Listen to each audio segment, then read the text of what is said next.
तब्दील होने बाकी हैं।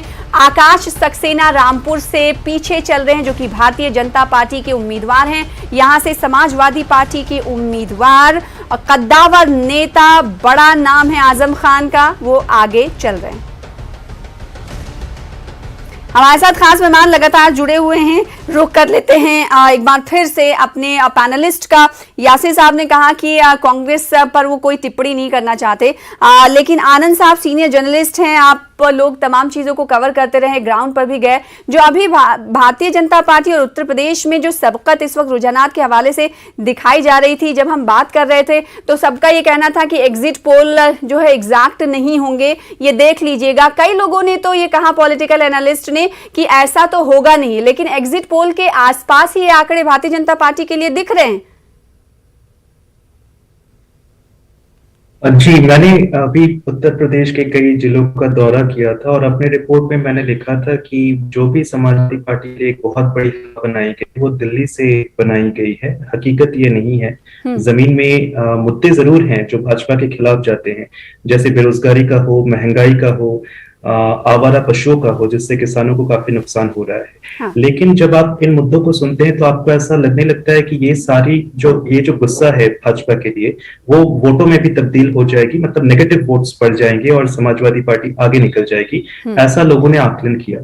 लेकिन ऐसा मुझे बिल्कुल नहीं दिखा था। मैं अपने रिपोर्ट में स्पष्ट था कि भारतीय जनता पार्टी जीतेगी, इन मुद्दों के बावजूद जीतेगी। हाँ। उसके कई कारण थे। एक तो राशन और प्रशासन बहुत बड़ा कारण था। अच्छा। जो गरीबों में राशन बांटी गई और कोविड के लॉकडाउन के समय से बांटी जा रही है, मैं ये तो नहीं करूंगा कि ये एक बहुत अच्छी सोल्यूशन मॉडल है। हाँ। ये तो फ्रीबीज बांटना या सॉप्स बांटना, लेकिन वो लोगों पर, गरीब वर्ग के लोगों से जब मैं बात करता था तो उन्हें ऐसा लगता था कि चलो ये इनकी नीयत ठीक है, ये हमें कुछ दे रहे हैं।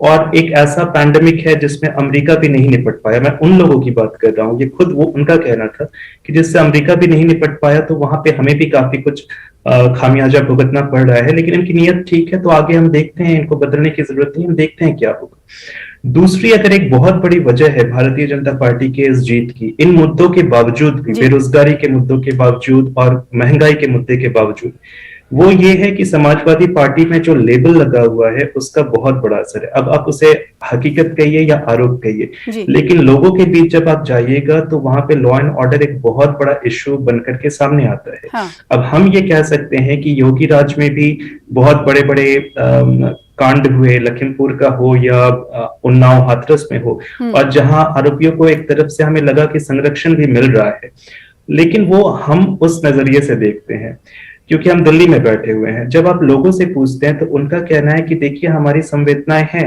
ये घटनाएं जो हुई और जो संरक्षण जो मिला आरोपियों को, ये सही नहीं है। ये एक चीज बहुत चौंकाने वाली है। लखीमपुर का आपने जिक्र किया, लखीमपुर का मुद्दा पूरे मुल्क में उठा, हम ये जानते हैं।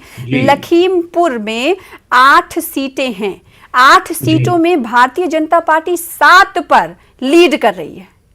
जी, ये किस तरह उसी का कारण मैं बता रहा हूँ। जहां भी मैं गया, सिर्फ लखीमपुर नहीं, हाथरस के जो विक्टिम्स थे उनके लिए भी लोगों के मन में काफी सहानुभूति, और कांग्रेस ने जिस तरह से मुद्दों को उठाया उसे भी लोग सही कहते हैं।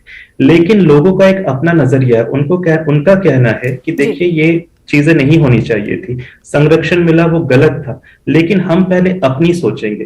तो जब समाजवादी पार्टी की सरकार थी तो गली गली में, मोहल्ले में, गांव में कुछ ऐसे आपराधिक तत्व थे जो हमें बहुत परेशान, सब कुछ फेल था। अब ये हर व्यक्ति तो झूठ नहीं बोलेगा, क्योंकि ये मैं हर गांव में गया हूँ, मोहल्लों में गया हूँ, हर जगह ये